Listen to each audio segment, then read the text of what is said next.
Hello నమస్తే welcome to Anantha TV.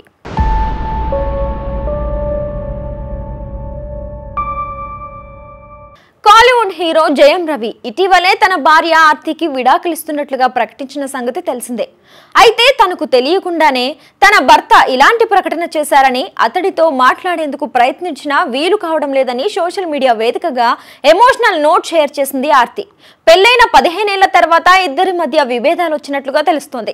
ప్రస్తుతం వీరిద్దరి విడాకుల కేసు కోర్టులో పెండింగ్ లో ఉండగా తన అనుమతి లేకుండానే విడాకుల ప్రకటన ఇచ్చారని, వాటి గురించి మాట్లాడేందుకు జయం రవిని కలవడానికి ప్రయత్నించినప్పటికీ తనను అనుమతించడం లేదని చెప్పుకొచ్చింది. అయితే ప్రముఖ సింగర్ కెనీషా ఫ్రాన్సిస్ కారణంగానే వీరిద్దరి మధ్య విభేదాలు వచ్చాయని, కొన్నాళ్లుగా జయం రవి సదరు గాయనితో ప్రేమలో ఉన్నారనే ప్రచారం కూడా నడిచింది. అయితే తన గురించి వస్తున్న రూమర్స్ లో ఎలాంటి వాస్తవం లేదని, ఈ అసత్య ప్రచారంలోకి మరొకరిని లాగొద్దని, ప్రైవేట్ లైఫ్ లాగానే ఉండాలని అన్నారు. ఇక ఈ విషయంపై మీడియాతో జయం రవి మాట్లాడుతూ, నేను ఒకటి మాత్రమే చెప్పాలనుకుంటున్నాను. నా విడాకుల విషయంలో ఎవరి పేరు వచ్చినా అది నిజం కాదు. దయచేసి నా వ్యక్తిగత జీవితాన్ని నా వ్యక్తిగత జీవితంగా ఉండనివ్వండి. నా పర్సనల్ లైఫ్ లోకి మరొకరిని తీసుకురాకండి అని అన్నారు.